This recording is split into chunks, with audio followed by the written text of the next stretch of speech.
नमस्कार दोस्तों। The Lyceum में एक बार फिर से आपका स्वागत है। कल के लिए सॉरी, क्योंकि कल ईद की छुट्टी थी, इसलिए आप लोगों को क्लास कल नहीं मिल पाई।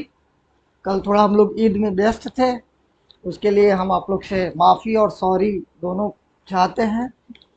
तो आज हम देखेंगे वन लाइनर, यानी स्पेशल बिहार में हम आज देखेंगे वन लाइनर की बात करेंगे, यानी टू द पॉइंट, यानी फैक्चुअल की बात, जहाँ से आपको डायरेक्ट क्वेश्चन मिलेंगे। तो आज हम देखेंगे बिहार विशेष में हिस्ट्री की बात करेंगे, जिसमें ऑनलाइनर की बात करेंगे, टू द पॉइंट की बात करेंगे और उसका थोड़ी बहुत डिटेल जानते हुए आगे निकलेंगे। जैसे अगर हम आज की क्लास से स्टार्ट करें तो आधुनिक बिहार का इतिहास। अगर हम आधुनिक बिहार के इतिहास के बारे में बात करें तो व्यापार के लिए भी फेमस था, सोरा का व्यापार भी होता था, और अंग्रेज़ों ने कैसे यहाँ पे अपने वर्चस्व को हासिल किया बिहार में, उस सारे डिटेल के बारे में हम पढ़ेंगे और देखेंगे।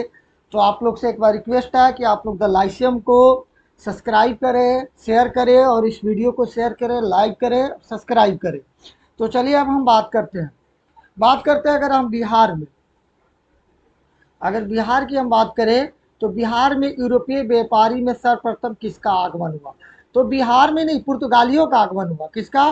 पुर्तगालियों का। अगर हम बात करें तो पुर्तगालियों का सबसे पहले भारत में भी आगमन हुआ, क्योंकि 1498, आप लोग का अगर डेट याद हो तो 1498 में वास्को डिगामा पहली बार भारत आया था। कहाँ आया था? भारत आया था पहली बार। और वो दो लोग एक रास्ते से समुद्र से चले थे, कोलंबस और वास्को डिगामा। तो कोलंबस अमेरिका की तरफ चला गया, यानी इंडीज पर्वत की तरफ, और वास्को डिगामा भारत की तरफ चला आया।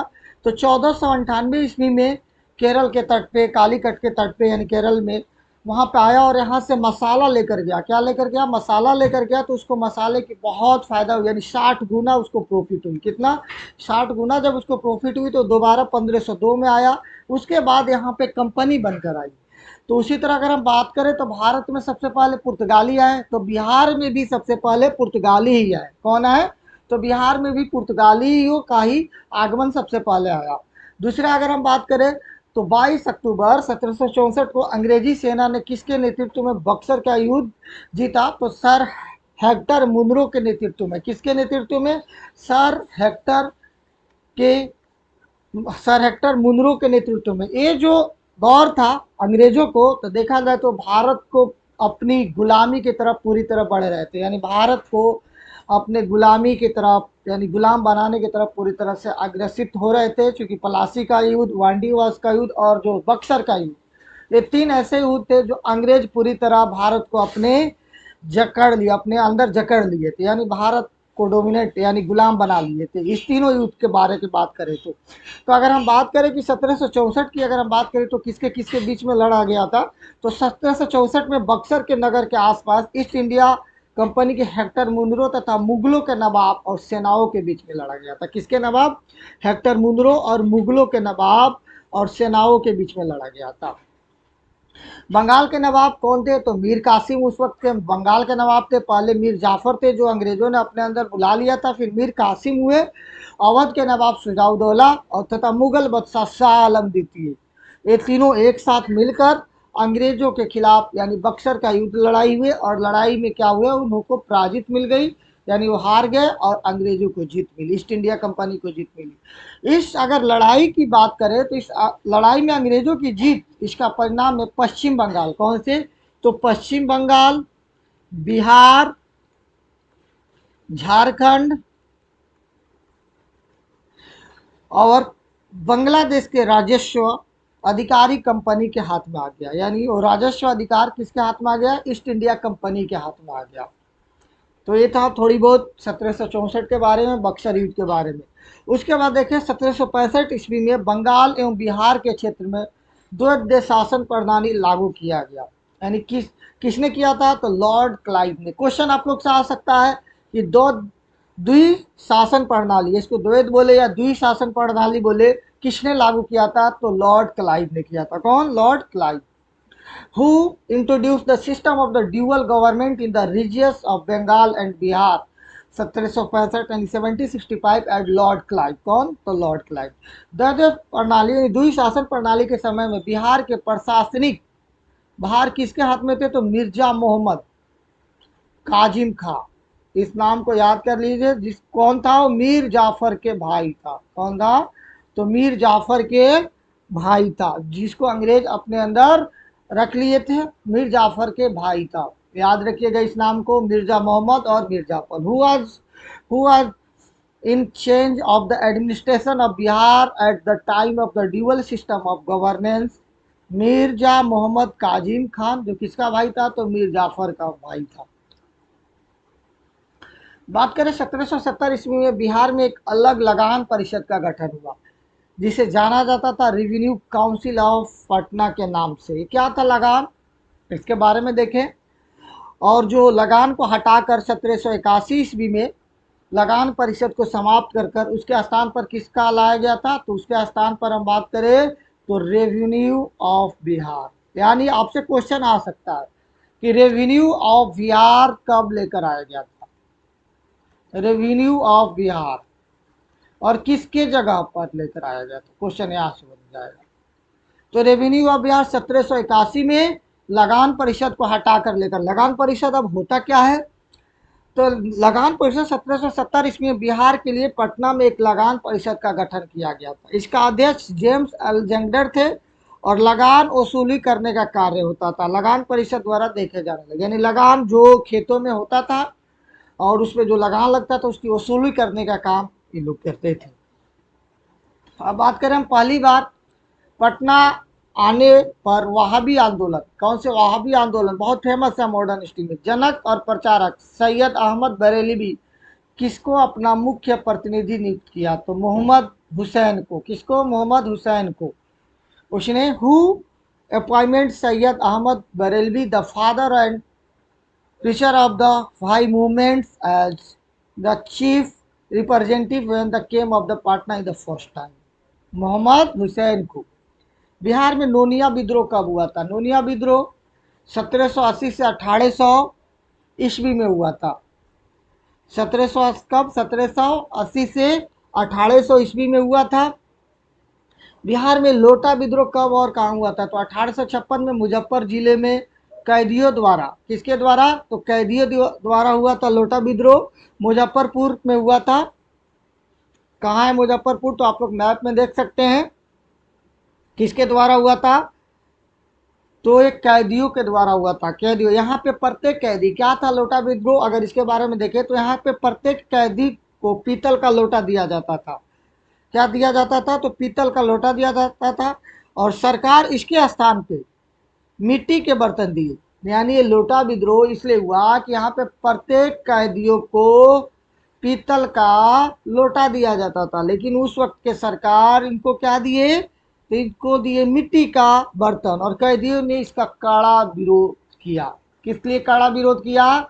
तो पीतल का लोटा मिलना चाहिए और इनको दिया गया मिट्टी का। किसका? तो मिट्टी का। इसलिए सरकार ने इनका कड़ा विद्रोह किया, इसलिए लोटा विद्रोह हुआ।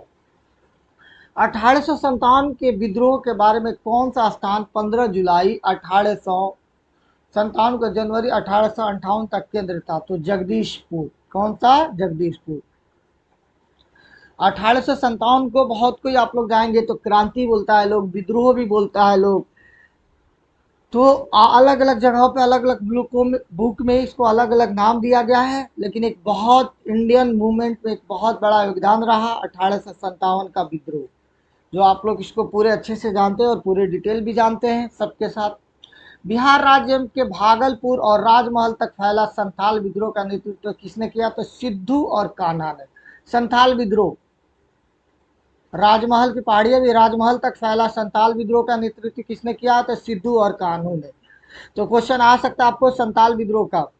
बिहार में छात्र सम्मेलन का 16वां अधिवेशन 1921 में कहाँ हुआ था? तो हजारीबाग। कहाँ है हजारीबाग? तो अभी रांची में है। यानी रांची कह रहे झारखंड में है। कहाँ पे है? झारखंड में है। संथाल विद्रोह भी झारखंड में। 1857 ईस्वी में क्रांति की शुरुआत बिहार में कब और कहाँ हुई? यानी जो 1857 को क्रांति की शुरुआत हुई थी तो बिहार में कब और कहाँ हुई? तो 12 जून 12 जून को 1857 के देवघर जिले के रोहिणी नामक स्थान पे हुआ था। कहाँ? देवघर जिले के रोहिणी नामक स्थान पे हुआ था। किसके? तो रोहिणी नामक स्थान पे हुआ था। रोहिणी नामक स्थान पे हुआ था। और 25 जुलाई 1857 को बाबा कुंवर सिंह ने दानापुर के सिपाहियों के साथ मिलकर बिहार के किस शहर पर कब्जा किया? तो आरा के। बाबा कुंवर सिंह बहुत बड़ा नाम है बिहार में, जिन्होंने क्या किया था? तो एक अगर देखा जाए तो 1857 का जो विद्रोह था उसमें बहुत बड़ा कंट्रीब्यूशन था। किसके तरफ से? तो बिहार के तरफ से। बिहार के तरफ से इनका बहुत बड़ा कंट्रीब्यूशन था। अब हम बात करें तो आगे की बात करें, 26 अप्रैल 1857 को कुंवर सिंह के मृत्यु के बाद प्रथम स्वतंत्रता संग्राम बागडोर का नेतृत्व किसने किया? अमर सिंह। कुंवर सिंह के भाई थे। कौन थे अमर सिंह? तो अमर सिंह कुंवर सिंह के भाई थे। अमर सिंह कुंवर सिंह के भाई थे। जब तक हमारे शरीर में खून का एक भी बूंद रहेगा हम अंग्रेजों से बगावत और उसका विरोध करते रहेंगे। एक कथन किसने कहा? तो पीर अली खां। कभी कभी स्टेटमेंट से पूछ देता है, यानी क्या है कि जब तक हमारे शरीर में खून का एक भी बूंद रहेगा हम अंग्रेजों से बगावत और उसका विरोध करते रहेंगे। कौन बोले थे? तो पीर अली खान। कौन बोले थे? पीर अली खान। बिरसा मुंडा का कार्य क्षेत्र कौन सा था? रांची, जो अभी कहाँ है? झारखंड में है। झारखंड की बात करें तो बिहार से कब अलग हुआ था? तो 14 नवंबर 2000 को। पहले ये बिहार का हिस्सा था, अब क्या है? खुद एक प्रदेश बन गया है, यानी खुद एक राज्य बन गया है। बात करें हम खैरवार आदिवासी आंदोलन कब हुआ था? तो 1874 ईस्वी में हुआ था खैरवार। किस आदिवासी नेता को जगत पिता यानी धरती आबा कहा जाता था? तो बिरसा मुंडा को। किसको? तो बिरसा मुंडा को। झारखंड का एक बहुत बड़ा नाम है बिरसा मुंडा। बिरसा मुंडा झारखंड का बहुत बड़ा नाम है। इनको क्या बोला जाता था? तो जगत पिता बोला जाता था। क्या बोला जाता था? जगत पिता। अब बात करें हम बिहार का प्रथम हिंदी समाचार पत्र कौन सा था? कौन सा था? तो आपको क्वेश्चन भी आया हुआ है, ये बीपीएससी में क्वेश्चन पूछा हुआ है। बिहार का प्रथम हिंदी समाचार पत्र कौन सा था? तो बिहार बंधु। कौन? बिहार बंधु। बिहार बंधु के नाम से राज्य का पहला साप्ताहिक समाचार पत्र वर्ष 1872 में बिहार शरीफ से निकला था, पटना के बगल में ही है। इस पत्र के संचालक मदन मोहन भट्ट तथा संपादक हसन अली थे। देखिए एक क्वेश्चन आया हुआ, इस क्वेश्चन से भी अगर आप देखेंगे तो इस क्वेश्चन से ये भी क्वेश्चन बन सकता है कि इसका संचालक कौन थे? संचालक कौन थे? तो संचालक दो लोग थे, मदन मोहन भट्ट, और संपादक इसका कौन थे? तो हसन अली। यानी संचालक जो थे वो मदन मोहन भट्ट थे और संपादक हसन अली थे। और किस नाम से जाना जाता था? तो बिहार बंधु। किस नाम से? तो बिहार बंधु। बिहार बंधु सब पहला साप्ताहिक समाचार पत्र का क्वेश्चन आया हुआ है, तो इसको देख सकते हैं, इससे घुमा के क्वेश्चन पूछ सकता है। और आज का क्लास जो है टू द पॉइंट, एकदम फैक्चुअल, जिससे क्या है कि आपको क्वेश्चन डायरेक्ट एग्जाम में आने की पूरी तरह संभावना है।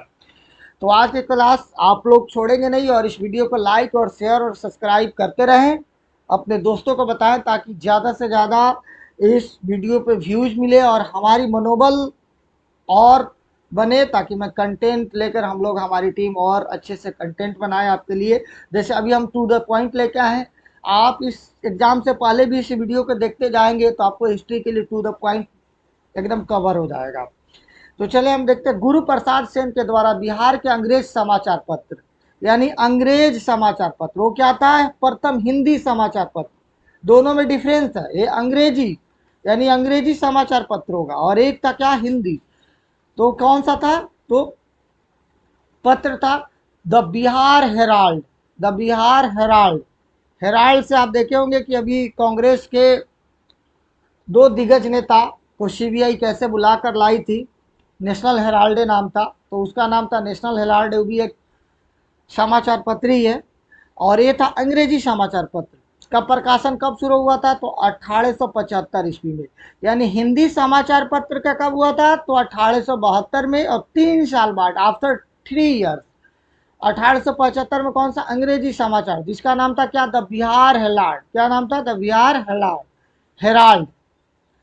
महात्मा गांधी ने प्रथम सत्याग्रह बिहार में किस स्थान पर किया? चंपारण पे। चंपारण सत्याग्रह के नाम से जिसे जाना जाता था। एक्चुअली अगर थोड़ी बहुत इस कहानी की बात करें तो इन सबसे बड़ा कंट्रीब्यूशन अगर देखा जाए बिहार को बुलाने में तो राजकुमार शुक्ल का एक नाम आया था, जो लखनऊ अधिवेशन में गांधी जी से मिले और बोले कि बिहार के हालात देख चलिए और देखिए। बापू से बहुत रिक्वेस्ट किए पर बापू उस वक्त नहीं जा पाए, वो चले गए बंगाल। लेकिन वो कहा जाता है कि एक बिहारी 100 पर भारी, तो राजकुमार शुक्ल पीछा भी नहीं छोड़ने वाले थे, चूंकि बिहारी थे। उन्होंने सीधे बंगाल भी चला गया। तो गांधी जी सोचा कि ये व्यक्ति है कौन। तो फिर गांधी जी बिहार का दौरा किया और तब गांधी जी को पता चला कि वाकई में बिहार का समस्या है। उस वक्त तिनकटिया प्रणाली जैसे बहुत सारी समस्या चल रही थी। तो वहां पे पहला सत्याग्रह अपना वहीं से शुरू किए थे, जिसका नाम था चंपारण सत्याग्रह। गांधी जी का चंपारण आने का आमंत्रण किसने दिया? तो ही राजकुमार शुक्ल ने, जो अभी मैं आपको बताया। राजकुमार शुक्ल बिहार के चंपारण के मुरली भरवा गांव के थे। 1913 में पटना में अनुशीलन समिति की इसी शाखा की स्थापना किसने की थी? एक समिति था जिसका नाम था अनुशीलन समिति। सचिंद्र नाथ कौन किए थे? तो सचिंद्र नाथ। सचिंद्र नाथ ने इस समिति का बिहार समाजवादी पार्टी का गठन किसने किया?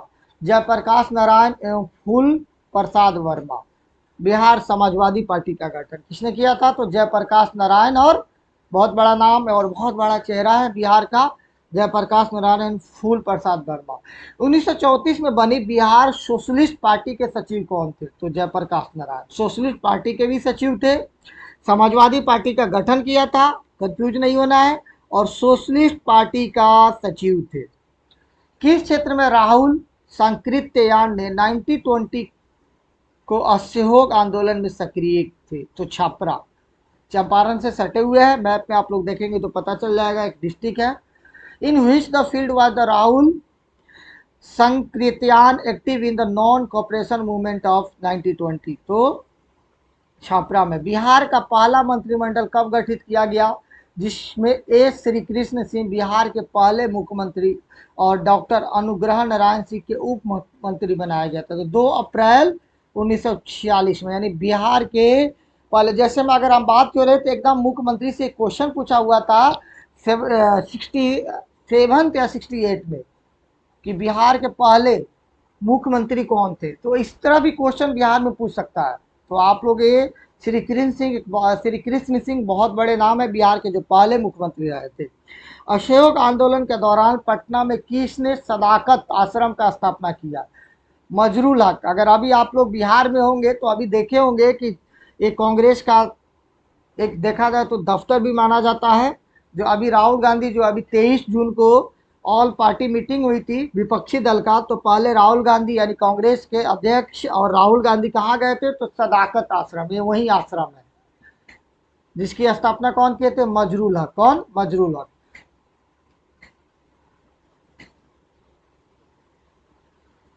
बात करें स्वामी सहजानंद सरस्वती ने किस पत्रिका का प्रकाशन किया? तो हुंकार, बहुत बड़ा नाम है स्वामी सहजानंद सरस्वती। किसने प्रयत्नों से बिहार प्रांतीय कांग्रेस का दूसरा अधिवेशन शुरू किया? तो श्रीदीप नारायण सिंह। कौन? श्रीदीप नारायण सिंह। असहयोग आंदोलन के दौरान बिहार में कृषकों का नेतृत्व किसने किया? तो स्वामी विद्यानंद। कृषकों का नेतृत्व कौन किया था? स्वामी विद्यानंद। 1922 और 1923 में, यानी 1922 और 1923 में मुंगेर में किसने सभा का गठन किसने किया? तो शाह मोहम्मद जुबैर और श्री कृष्ण सिंह। श्री कृष्ण जो पहले मुख्यमंत्री थे। मुंगेर एक और चीज के लिए फेमस है, किसके लिए? तो बंदूक की फैक्ट्री के लिए। किसके? बंदूक की फैक्ट्री के लिए। पहला बंदूक का फैक्ट्री मुंगेर में, और सिगरेट के लिए भी शायद ये है फेमस। बिहार प्रांतीय किसान सभा का गठन किसने किया था? स्वामी सहजानंद सरस्वती। स्वामी सहजानंद सरस्वती। बिहार में स्वराज्य दल का गठन किसने किया? तो श्री कृष्ण सिंह 1923 में। श्री कृष्ण सिंह 1923 में। बात करें बिहार सोशलिस्ट पार्टी का गठन कब हुआ? तो 1931 में जयप्रकाश नारायण, फूलन प्रसाद वर्मा और कुछ अन्य लोगों ने मिलकर जुलाई 1921 में। Bihar socialist party was the formed in 1931 July 1931 by Jayaprakash Narayan Phulan Prasad Verma and some other, यानी कुछ और लोगों ने मिलकर किया था। 1830 के दशक में पटना नगर केंद्र था, वहाबी आंदोलन का केंद्र था। यानी किसका? वहाबी आंदोलन का केंद्र था। कौन? तो पटना नगर 1830 में। भागलपुर में नमक सत्याग्रह का नेतृत्व किसने किया था? तो महादेव लाल सराफ। ये अंग्रेजों के विरोध नमक सत्याग्रह हुआ था, यानी नमक खुद बनाने लगे थे लोग। कौन? किसने किया था? तो नमक सत्याग्रह भागलपुर में। कौन? महादेव लाल सराफ। 1632 में बिहार के पटना में कौन सी कंपनी ने अपनी फैक्ट्री स्थापित की? पुर्तगाली, डच, ईस्ट इंडिया कंपनी। यानी अगर देखा जाए तो पहले पुर्तगाली ने किया, पुर्तगाली के बाद डच और ईस्ट इंडिया कंपनी। एक डेनिश भी नाम आता है, लेकिन वो इसका नाम इसलिए चर्चा में नहीं होता है, डेनिश आया और गया, आया और वो चला गया, इसलिए उसका नाम उतना चर्चा में नहीं होता। अब बात करते हैं हम बिहार में 1857 के विद्रोह का नेतृत्व किसने किया था? कुंवर सिंह। और कुंवर सिंह के मरने के बाद इसको कौन संभाला? तो उनके भाई अमर सिंह ने। बिहार में प्रोविंशियल किसान सभा का गठन कब हुआ? तो 1929 में। When was the Bihar provincial किसान सभा फॉर्म? 1929। मैं जहां भी हूं जगदीशपुर वहीं है, यह कथन किसका था? तो कुंवर सिंह। यानी कुंवर सिंह जगदीशपुर के थे, इसलिए उन्होंने स्टेटमेंट दिया कि मैं जहां भी हूं जगदीशपुर वहीं है। बिहार के किस स्थान पर भारतीय राष्ट्र कांग्रेस 1922 ईस्वी का अधिवेशन वो किया गया? तो गया। यानी भारतीय राष्ट्रीय कांग्रेस का अधिवेशन बिहार में 1922 में गया में किया गया था। पटना में वहाबी आंदोलन का प्रमुख नेता कौन थे? तो विलायत अली। कौन थे? विलायत अली और इनायत अली। विनायत अली और इनायत अली। जयप्रकाश नारायण का जन्म 11 अक्टूबर 1902 को सिताब दियरा सारण में हुआ था। प्रजा सोशलिस्ट पार्टी का गठन कब हुआ था? तो 1952 में। किसने किया था? तो जयप्रकाश नारायण और आचार्य नरेंद्र देव। बिहार का सोशलिस्ट पार्टी का गठन कब हुआ था? तो 1931 में गंगा शरण और रामकृष्ण बेनीपुरी द्वारा। चंपारण सत्याग्रह के दौरान किस स्थान पर गांधी जी पर मुकदमा चलाया गया था? मोतिहारी, जिस जगह से मैं आता हूं। बिहार छात्र परिषद को किसने संगठित किया? तो राजेंद्र प्रसाद, जो हमारे देश के पहले प्रेसिडेंट यानी पहले राष्ट्रपति भी थे। बात करें कैबिनेट मिशन योजना के तहत राज्यों को ग्रुपिंग में बिहार के किस ग्रुप में रखा गया था? तो ग्रुप ए में। अशोक आंदोलन के प्रभाव में आकर जयप्रकाश नारायण ने पटना कॉलेज छोड़ दिया था, जब उसकी परीक्षा केवल 20 दिन ही बचे थे। भारतीय राष्ट्रीय कांग्रेस का 27वां अधिवेशन बिहार के किस स्थान पर हुआ? तो बांकीपुर। 1912 में अध्यक्ष RN मुधोलर थे। बिहार के किस वकील ने अशोक आंदोलन के समय अपनी लाभ पर वकालत छोड़ दी थी? तो राजेंद्र प्रसाद। कौन? राजेंद्र प्रसाद ने। डॉक्टर राजेंद्र प्रसाद को 1942 के भारत छोड़ो आंदोलन में किस जेल में रखा गया था? तो बांकीपुर जेल। 1857 की क्रांति की पटना में शुरुआत किसके द्वारा किया गया था? तो पीर अली के द्वारा। यानी जगदीशपुर में किसके द्वारा? वीर कुंवर सिंह। पटना में पीर अली के द्वारा। और जब वीर कुंवर सिंह एक बहुत बड़े नाम हुए, वीर कुंवर सिंह के मरने के बाद उनके भाई अमर सिंह ने इसको संभाला। गांधी जी ने बिहार विद्यापीठ की स्थापना कब की थी? 6 फरवरी 1921 को। गांधी जी का भारत में पहला सत्याग्रह कौन सा था? चंपारण सत्याग्रह 1917 में।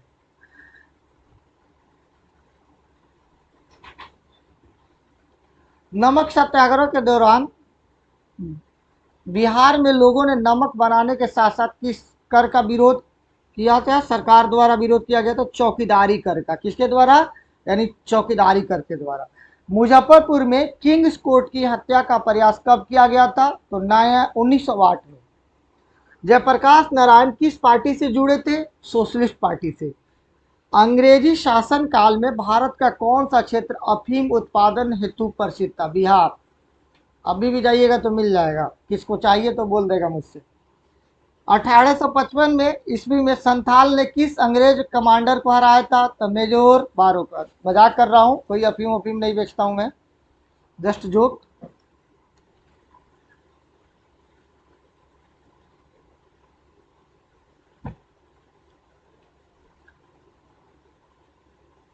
बिहार में प्रांतीय किसान सभा का गठन कब हुआ? तो 1929 स्वामी शाहजानंद के नेतृत्व में। रॉबर्ट क्लाइव ने बिहार के नायब दीवान किसे नियुक्त किया था? तो सिताब राय को। कांग्रेस सोशलिस्ट पार्टी की पहली बैठक कहाँ हुई? तो पटना 1934 में। चंपारण सत्याग्रह से संबंधित महात्मा गांधी, डॉक्टर राजेंद्र प्रसाद, जेबी कृपलानी, आचार्य नारायण सिन्हा, यानी संबंधित जब आपसे क्वेश्चन पूछे और ये चार नाम दिया रहे तो ये चारों नाम आप लोग लगाइएगा। और कोई एक नाम डाल दे और बोले इनमें से कोई नहीं है, तो कोई एक नाम जो होगा जो नहीं होगा, यानी चारों लोग संबंधित थे। अगर महात्मा गांधी को पूछे कि सबसे पहला आंदोलन कौन था, तो चंपारण सत्याग्रह 1917। बिहार में अलग प्रांत के लिए आंदोलन, जिसके परिणाम स्वरूप 1911 में बिहार एवं उड़ीसा के प्रांत का निर्माण हुआ, का नेतृत्व किसने किया था? डॉक्टर सच्चिदानंद सिन्हा। किस क्षेत्र में जहां संथाल ने 1855 से 56 में अपनी सरकार की घोषणा कर दी? भागलपुर के राजमहल। बिहार में स्वराज ट्रेन की घटना किससे संबंधित है? भारत छोड़ो आंदोलन से। भारत छोड़ो आंदोलन के दौरान बिहार के छात्र द्वारा कुछ रेलगाड़ियों यानी ट्रेन पर कब्जा कर इसका प्रयोग आंदोलन के प्रचार प्रसार हेतु किया गया। इस ट्रेन का नाम था स्वराज ट्रेन रखा गया। क्या रखा गया? स्वराज ट्रेन।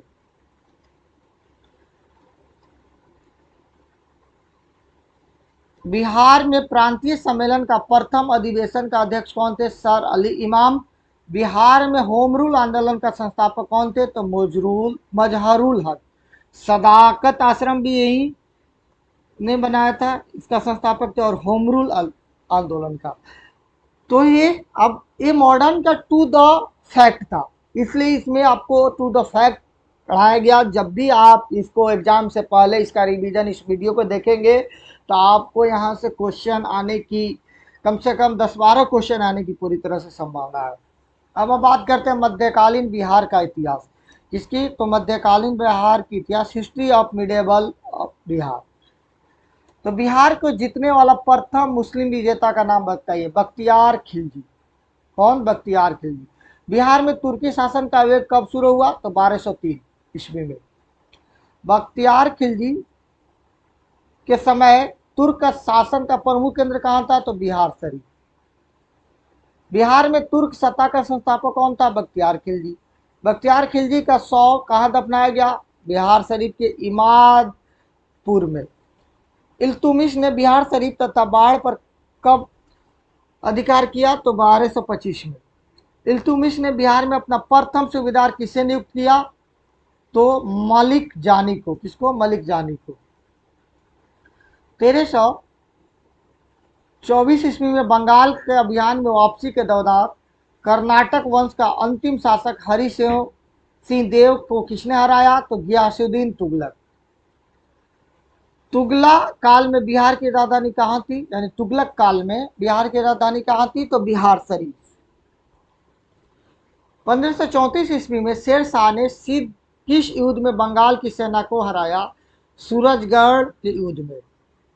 बख्तियार खिलजी की मृत्यु 1206 ईस्वी के बाद कौन बिहार के कार्यकारी शासक बना?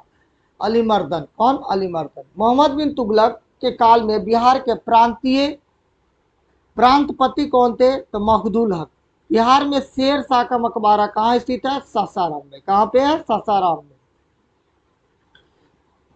किस शेर के सरदार ने जगदीशपुर में मेला शुरू किया था? फूलचंद।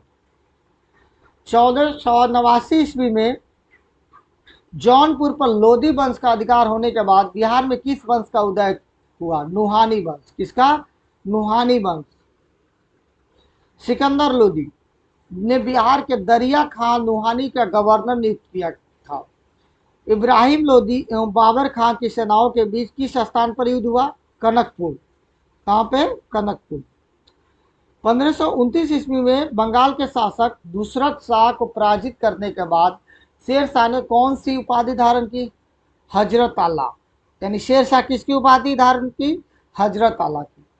मुगल शासक अकबर ने कब बिहार पर आक्रमण किया और पटना पर अधिकार किया? तो 1574। मुगल शासक अकबर ने 1574 में बिहार पर आक्रमण किया और पटना पर अधिकार का जमा लिया अपना। और देखा जाए तो अकबर को सबसे अच्छा शासक माना जाता है मुगलों में। बिहार में 1600 36 ईस्वी में पटना में पत्थर के मस्जिद अभी भी है। निर्माण किसने करवाया? परवेज शाह द्वारा, एक अफगान सरदार नाहार बहादुर खवेसी द्वारा। यानी ये पत्थर की मस्जिद आज भी पटना में स्थित है। आज भी अगर आप लोग जाएंगे तो पत्थर की मस्जिद मिल जाएगा। राजकुमार अजीम को किसने 1702 ईस्वी में बिहार को सूबेदार नियुक्त किया था? औरंगजेब। किसने? औरंगजेब ने। किस मुगल शासक को राज्यभिषेक पटना में हुआ था? फर्रुखसियार को। किसका? फर्रुखसियार को। संताल विद्रोह कब हुआ? तो 1855 से 56 ईस्वी में। अब बात करते हैं हम बिहार का प्राचीन इतिहास एवं संस्कृति। मिडेवल ज्यादा नहीं है, इसलिए आप लोगों को मिडेवल का टू द पॉइंट उतना ही मिलेगा, एकदम कम है मिडेवल। अब हम बात करते हैं बिहार का प्राचीन इतिहास एवं संस्कृति की। Ancient history and culture of Bihar. नौपाषाण काल का प्रथम ज्ञात स्थल जो हड्डी के उपकरणों के लिए पूरे देश में विख्यात था, चिरान। कहाँ? तो चिरान, जो सारण डिस्ट्रिक्ट में आता। The first northern neolithic site of famous all over the country for bone tools and Chirand Saran. Bihar के किस स्थानों से काले चमकीले मृद भांड प्राप्त हुए? बक्सर एवं चिरान से। प्राचीन काल में बिहार को किस नाम से जाना जाता था? मगध प्रदेश के नाम से। किसके? मगध। अभी भी मगध यूनिवर्सिटी है। मौर्य वंश के सम्राट अशोक के काल में एक गहरा कुआं स्थित था, आगम कुआं, जो पटना में अभी भी है। अभी भी आगम कुआं के नाम से जाएंगे वहां पे, तो अभी फेमस है आगम कुआं के नाम से। वैदिक साहित्य के अनुशूलीन से ज्ञात होता था प्राचीन काल में बिहार के 3 भागों में विभाजित, मगध, अंग एवं विदेह। कितने काल में विभाजित किया गया था? यानी वैदिक साहित्य अनुशील से ज्ञात होता है कि प्राचीन काल में हम बिहार को 3 भागों में विभाजित किए थे। पहला को मगध, मगध पर अंग और विदेह। विदेह को मिथिला, यानी मगध, अंग और विदेह यानी मिथिला। विश्व का सर्वप्रथम लोकतांत्रिक गणराज्य कौन था? वजी संघ। कौन? वजी संघ, जो वैशाली, वैशाली यानी हाजीपुर। कहाँ? हाजीपुर। उत्तर भारत का सबसे शक्तिशाली महाजनपद कौन सा था? मगध। कौन? मगध। राजधानी राजगिरी, गिरिब्रज भी कहा जाता है। जाइएगा आप राजगिरी, चलिए घूमने के लिए, बहुत फेमस जगह है, गया के पास है, बौद्ध गया, जहाँ पे किसको ज्ञान मिला था? गौतम बुद्ध को। यानी बिहार को ऐसा मत समझिएगा, बिहार बहुत कुछ दिया है, जीरो का आविष्कार भी दिया है, गौतम बुद्ध के ज्ञान की प्राप्ति वहीं से हुआ था। बिहार क्या क्या नहीं दिया है मत पूछिए, बिहार क्रिमिनल भी बहुत अच्छा खासा देता है, इस बात को भी आप लोग याद कर लीजिएगा। बिहार नेता भी बहुत अच्छा खासा है, यानी बिहार सब में अव्वल है। और बिहार आईएएस ऑफिसर भी बहुत अच्छा खासा देता है। आजकल थोड़ा सा देना कम कर दिया, क्योंकि आजकल हम पढ़ाई नहीं करते हैं, आजकल हम कहीं और खोए हुए हैं। इसलिए बच्चों से रिक्वेस्ट है कि वो पढ़ाई पे है और पढ़ाई करें। मगध की प्रथम राजधानी कौन सी है? राजगिरी। विश्व का पहला गणतंत्र वैशाली में किसके द्वारा स्थापित किया गया था? लिच्छवी द्वारा। कौन? गणतंत्र वैशाली, लिच्छवी द्वारा।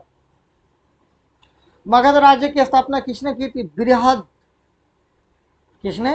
तो बृहदर्थ ने, बृहदर्थ ने, बृहदर्थ ने। वास्तुकार महागोविंद किसके शासक के दरबार में थे? तो बिंबिसार के दरबार में थे, बिंबिसार के दरबार में थे, बिंबिसार के दरबार में। महात्मा बुद्ध के समकालीन मगध के शासक थे कौन? तो बिंबिसार और अजात शत्रु महात्मा बुद्ध के समकालीन थे। बोध गया में किस ज्ञान की प्राप्ति हुई? तो गौतम बुद्ध की। बोध गया में किसको? जो अभी मैं आप लोग से बात किया, गौतम बुद्ध के ज्ञान की प्राप्ति हुई थी। भगवान बुद्ध को महापरिनिर्वाण के बाद पहली बौद्ध संगति कहाँ हुई थी? संगीति कहाँ हुई थी? तो राजगिरी, यानी राजगीर, जो अभी मैं आप लोग से बताया। महात्मा बुद्ध ने अपना प्रथम धर्म चक्र परिवर्तन किसके स्थान पर दिया था? तो ऋषिपतन सारनाथ। दूसरी बात, आप लोग जैन धर्म आप लोग को बताया जाएगा हिस्ट्री में, ये तो टू द पॉइंट है। बौद्ध धर्म, इस दोनों को आप लोग बहुत अच्छे से कर लेंगे। इसमें क्या क्या? तो बौद्ध धर्म, यानी गौतम बुद्ध का पहला नाम क्या था, बचपन का नाम क्या था? तो बचपन का नाम जैसे उनका सिद्धार्थ था। कब वो अपने ज्ञान की प्राप्ति हुई, कहाँ पे ज्ञान की प्राप्ति हुई? उसी तरह जैन धर्म में देखा जाए तो महावीर जैन का कितने तीर्थंकर थे, पहला कौन थे, 23वां कौन थे, 24वां जैसे ये थे, पहला ऋषभदेव थे। इस तरह से आप लोग को पहला कौन थे, इस तरह से आप लोग को क्वेश्चन पूछा है। तो यानी ये जो जैन धर्म इंसेंट हिस्ट्री में आपको जब हिस्ट्री पढ़ाया जाएगा तो उसमें इसको डिटेल पढ़ाया जाएगा। तो उसमें आप लोग को इसको पॉइंट बहुत हॉट टॉपिक है एग्जाम के पॉइंट ऑफ व्यू से, तो इसको आप लोग देखेंगे। महात्मा बुद्ध ने अपना प्रथम धर्म चक्र परिवर्तन किस स्थान पर दिया था, तो ऋषिकेतन के सारनाथ।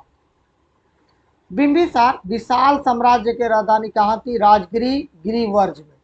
जैन धर्म के प्रवर्तक महावीर को मुख्य स्थान कहाँ स्थित है, मुख्य स्थान कहाँ स्थित है, तो पावापुरी राजगिरी में। कहाँ, पावापुरी राजगिरी में।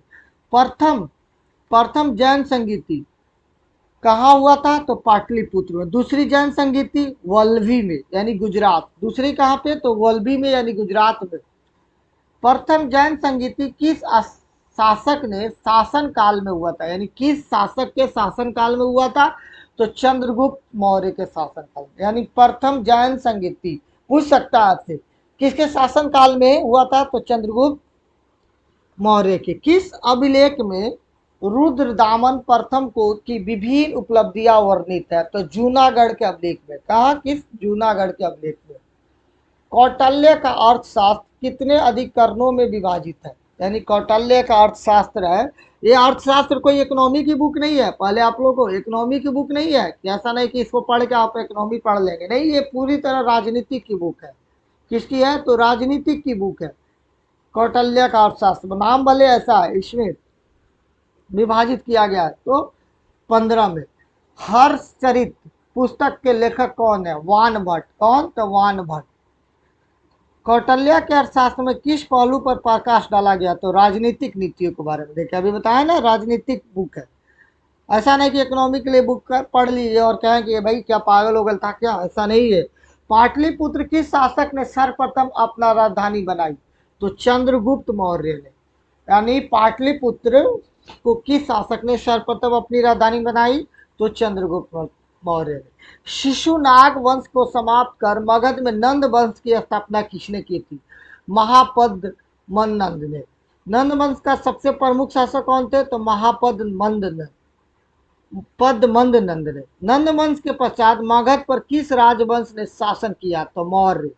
यानी नंद वंश के बाद किसने, तो मौर्य, मगध पे मौर्य। भारतीय इतिहास में सर्वप्रथम शासक कौन था जिसने अस्थाई जिसने अस्थाई सेना रखी, यानी अस्थाई सेना पहली बार कोई शासक रखा भारतीय इतिहास में, तो बिंबिसार। कौन से, तो बिंबिसार। बहुत इंपॉर्टेंट क्वेश्चन है, बिंबिसार। राज्य वैदिक जीवक को भगवान बुद्ध की सेवा में किसकी नियुक्ति किया गया था, तो बिंबिसार को। बिंबिसार की हत्या किसने की, तो उसके ही पुत्र अजात शत्रु ने की थी, देवदत्त।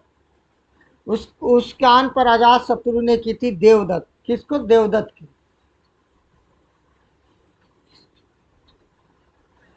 यानी बिंबिसार की हत्या किसके उसकाने पर, अजात शत्रु, बिंबिसार के बेटा था अजात शत्रु, और की थी किसने, तो देवदत्त ने। कंफ्यूज नहीं होना है।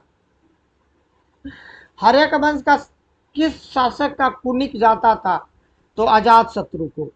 6ठी शताब्दी के ईसा पूर्व काल में सबसे महत्वपूर्ण गण संघ कौन सा था, तो वैशाली, जिसका जो अभी हाजीपुर भी इसको बोल सकते हैं। किस शासक के शासन काल में प्रथम बौद्ध संगीति का आयोजन हुआ, तो आजाद शत्रु, राजगिरी। किस शासक के शासन काल में द्वितीय बौद्ध संगीति का आयोजन हुआ, तो कालशोक, वैशाली। यानी अगर हम बात करें प्रथम बौद्ध संगीति की बात करें तो आजाद शत्रु, और द्वितीय बौद्ध संगीति की बात करें तो कालाशोक। किसके, कालाशोक। जगह कहाँ था, यहाँ राजगीर था पहला, और दूसरा वैशाली। कहाँ था, दूसरा वैशाली था। किस शासक के शासन काल में तृतीय बौद्ध संगीति का आयोजन हुआ था, तो अशोक, पाटलिपुत्र। जगह कहाँ था, पाटलिपुत्र। किस शासक के शासन काल में चतुर्थ बौद्ध संगीति का आयोजन किया, कनिष्क, कुंडलवन। जगह कहाँ था, तो कुंडलवन, एक कनिष्क। कितने बौद्ध संगीत बिहार में हुआ, तो 3, यानी चौथा बिहार में नहीं हुआ था। एकदम important question. 69 BPSC prelims important question. कितने बहुत संगीति थे बिहार में जो हुआ था, यानी बहुत संगीति तो 4, लेकिन कितने बिहार में हुआ था तो 3, बिहार में 3। बिंदुसार की माता का नाम क्या था? दूरधरा। क्या? दूरधरा। अशोक की मृत्यु के बाद मौर्य साम्राज्य का शासक कौन बना? तो अशोक का पुत्र कुणाल को। शुंग वंश का अंतिम शासक कौन था? तो देवभूति। कौन था? देवभूति। कर्नाट वंश का संस्थापक कौन था? तो नान्यदेव। कौन से? नान्यदेव। कर्नाटक वंश का अंतिम शासक हरि सिंह। कौन से? हरि सिंह। चीनी यात्री हैवान सांग ने किस विश्वविद्यालय में अध्ययन किया था? नालंदा विश्वविद्यालय में। बहुत फेमस विश्वविद्यालय, सबसे बड़ा विश्वविद्यालय वर्ल्ड का, अभी तक कोई नहीं। किस स्रोत से पाटलिपुत्र के प्रशासन का वर्णन मिलती है? इंडिका से। किसके? इंडिका के स्रोत से पाटलिपुत्र के प्रशासन का वर्णन मिलती है। विक्रमशिला विश्वविद्यालय का नींव किसने रखी? तो धर्मपाल ने। किसने? धर्मपाल ने। बिहार में शिव का प्रसिद्ध स्थान गुप्तेश्वर मंदिर स्थित कहाँ है? कैमूर की पहाड़ियों में। कैमूर किस लिए फेमस है? चुन्ना पत्थर। आप लोग देखे होंगे ज्योग्राफी में, तो जाके देख सकते हैं। चुन्ना पत्थर, कैमूर की पहाड़ी, कैमूर फेमस है। वह स्तंभ जिसमें अशोक ने स्वयं को मगध का सम्राट बताया था, भाब्रू स्तंभ। बिहार में बुद्ध की ताम्र मूर्ति कहां से प्राप्त हुई? सुल्तानगंज, भागलपुर। चीनी यात्री हंसांग किसके शासनकाल में संपूर्ण बिहार की यात्रा की? तो हर्षवर्धन के शासनकाल में। किसके? हर्षवर्धन के शासनकाल में। इसने अपने विवरण में नालंदा विश्वविद्यालय तथा विक्रमशिला विश्वविद्यालय का भी वर्णन किया था। During the whose reign did the Chinese travel Hiuen Tsang travel all over during the reign of Harshavardhan? It describe the Nalanda university and Vikramashila university. चीनी यात्री इति सिंह ने बिहार की यात्रा किस शताब्दी में की? 7वीं शताब्दी में। नालंदा विश्वविद्यालय की स्थापना किस काल में हुई थी? गुप्त काल में। किसके प्रयासों से नालंदा विश्वविद्यालय की स्थापना हुई थी? कुमार गुप्त प्रथम। गुप्त काल में हुआ था और कुमार गुप्त के प्रथम। बिहार में स्थित नालंदा विश्वविद्यालय में बौद्ध धर्म किस शाखा का शिक्षा विशेष रूप से दी जाती थी? महायान शाखा का। किसके? महायान शाखा का। बिहार में स्थित प्राचीन काल में नालंदा विश्वविद्यालय में भाषा के माध्यम था क्या? तो पाली। पाली था। बिहार में किस स्थान से 2 अक्षर मुक्तियां प्राप्त हुई थी? पाटलिपुत्र। ओदंतपुरी शिक्षा के केंद्र किस राज्य में स्थित है? बिहार। बेसर शैली के विस्तारता विंध्य और कृष्णा के बीच। आदित्यपुरी महावीर का संबंध किस काल से है? तो पाल काल से है। किस काल से है? पाल काल से। बिहार में किस को बिहार शरीफ कहते हैं? ओदंतपुरी को। किस राज्य ने पाटलिपुत्र को बसाया? उदयन ने। नालंदा विश्वविद्यालय किसके लिए प्रसिद्ध है? बौद्ध धर्म दर्शन के लिए। महावंश के अनुसार बिंबिसार किस आयु में सिंहासन पर बैठा था? 15 वर्ष में। अंग जनपद की राजधानी कहाँ थी? चंपा।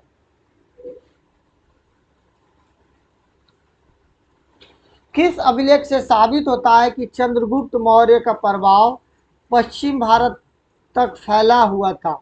रुद्रदामन का जूनागढ़ अभिलेख। कश्मीर की घाटी का अंतिम मुगल शासक यूसुफ शाह चक्र, जिन्हें मुगल सम्राट अकबर द्वारा बिहार में निर्वासित किया गया था, वह दफन है नालंदा। कहाँ? नालंदा में। हैंसवांग की भारत की यात्रा में समय सूती वस्त्र के उत्पाद के लिए सबसे प्रसिद्ध नगर था मथुरा। कथा सरिता सागर का लेखक कौन है? तो सोमदेव। कौन? सोमदेव। नालंदा बिहार का किसने ध्वस्त किया? बख्तियार खिलजी। अशोक का रामपुरवा, लौरिया, अरेरा तथा लौरिया नंदनगढ़ स्तंभ लेख कहाँ स्थित है? चंपारण बिहार। ये मोतिहारी डिस्ट्रिक्ट में आता है। मोतिहारी बेतिया, चंपारण बिहार। तो ये जो हमारी आज की क्लास थी, तो टू द पॉइंट थी किसकी? हिस्ट्री की। ऐसे हम टू द पॉइंट इकोनॉमी का भी लेके आएंगे, ऐसे ही हम टू द पॉइंट ज्योग्राफी का भी लेके आएंगे, ऐसे ही टू द पॉइंट हम पॉलिटी का लेके आएंगे, ऐसे ही टू द पॉइंट हम किसका लेके आएंगे?